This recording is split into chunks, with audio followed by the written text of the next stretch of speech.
Hello दोस्तों, स्वागत है एक बार फिर से छवि मैथमेटिक्स क्लासेस में। आज हम लोग second same diploma second same के मैथमेटिक्स में इंटीग्रेशन का वीडियो लेके आ रहे हैं।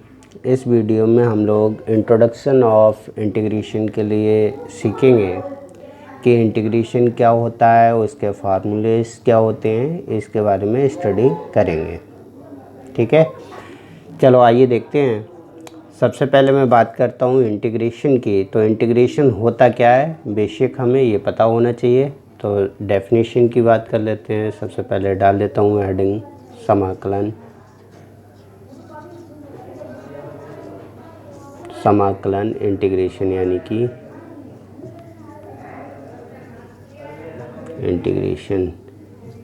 इंटीग्रेशन क्या होता है, इसके बारे में थोड़ा सा जानकारी लेते हैं। इंटीग्रेशन एक्चुअल में क्या है, एक प्रोसेस है। किसकी है प्रोसेस? सबसे पहले हम लोगों ने फर्स्ट सेम में डिप्लोमा में डिफरेंशिएशन सीखा था। तो डिफरेंशिएशन क्या होता है कि कोई भी फंक्शन दे रखा होता था, उसको हम डिफरेंशिएट करना सीखते थे। ठीक है, अब हम लोग उसके विपरीत प्रक्रिया को लागू करेंगे, वो हमारा कहलाता है इंटीग्रेशन। ठीक है, तो यानी कि डेफिनेशन हमारी हो जाएगी integration is reverse process of differentiation. ठीक है, इंटीग्रेशन क्या है? Integration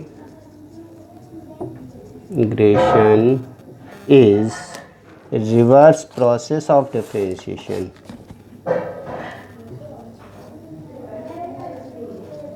reverse process of differentiation.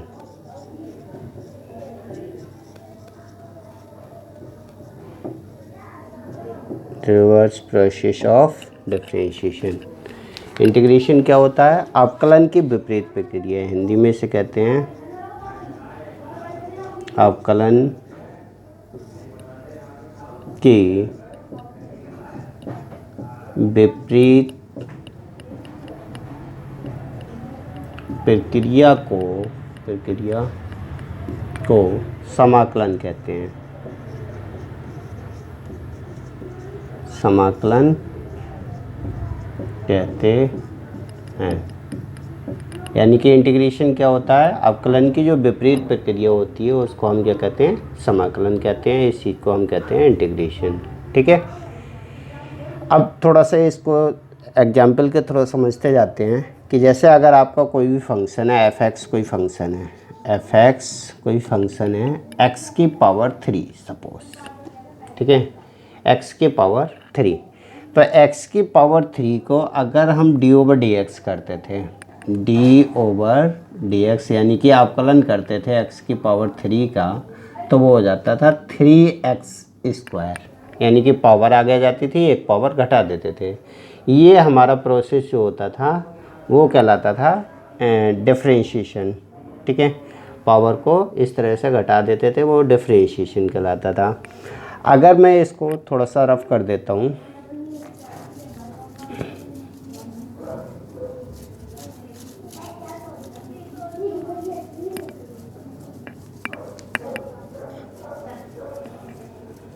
अगर मैं इसी के लिए 3x² को क्या करूं? इंटीग्रेट कर दूं।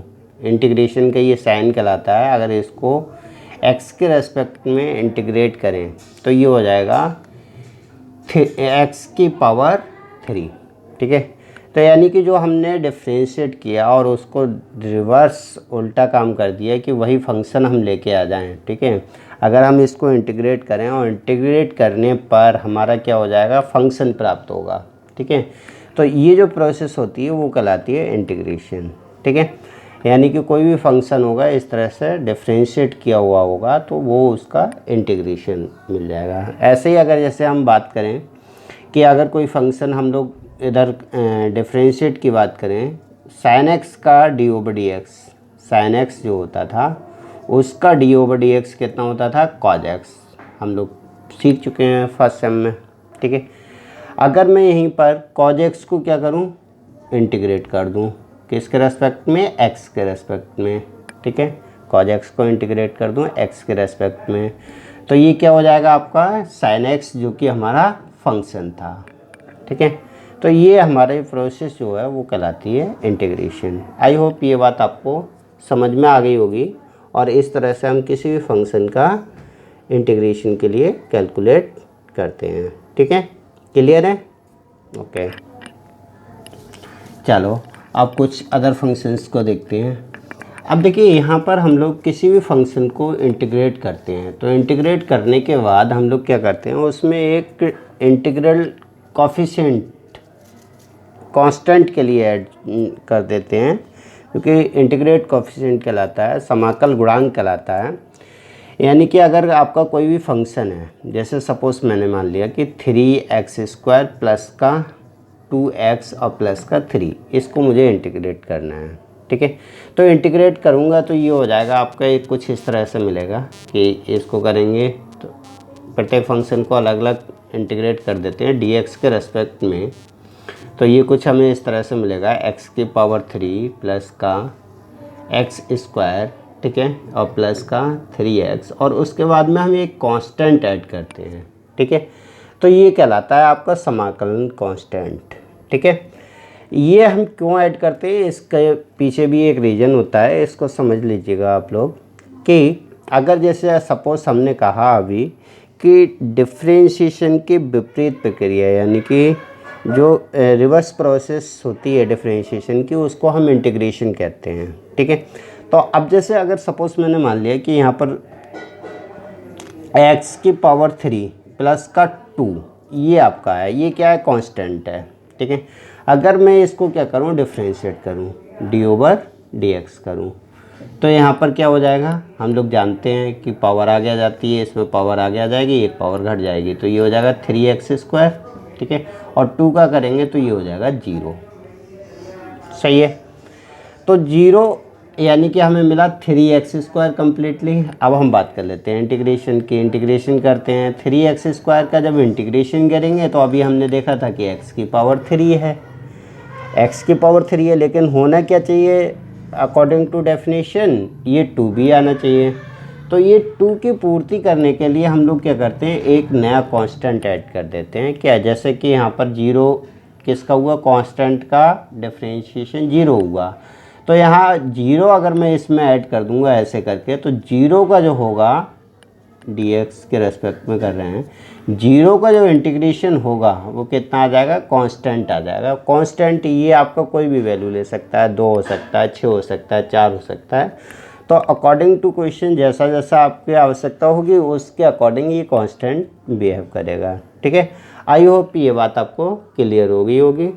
ठीक है, तो अब हम इसमें कुछ फार्मूले के लिए देख लेते हैं। फार्मूले में सबसे पहले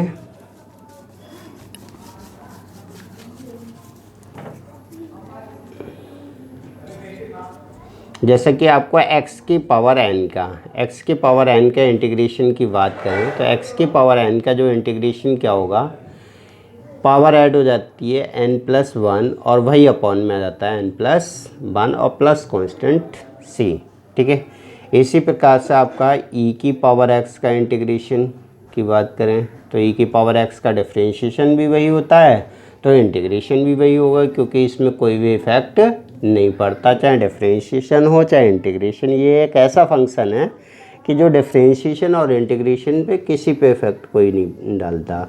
ठीक है, तीसरा फंक्शन देखते हैं, integration of 1/x dx। 1/x किसका होता है, अब ये देखेंगे कि ये डिफरेंशिएशन किसका होता है, तो ये डिफरेंशिएशन होता है log x का, तो यानी कि ये किसका इंटीग्रेशन हो गया, log x प्लस c।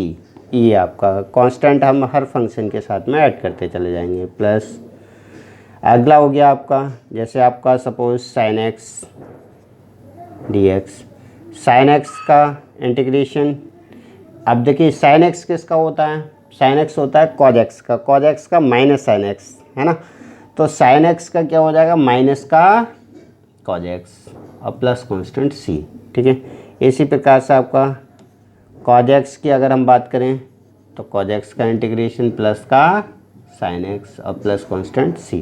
ठीक है, तो इसी प्रकार से हम लोग कुछ फार्मूलेस हैं जिनको याद रखेंगे। ठीक है, मैंने 2-4 फार्मूलेस आपको समझा दिए हैं, बाकी आप लोग किताब से एक बार नोट कर लीजिएगा और नोट करने के बाद में सभी फार्मूलेस को याद कर लीजिएगा। ठीक है, इस वीडियो में इतना ही, बाकी हम नेक्स्ट वीडियो में देखेंगे। Thank you for watching this video.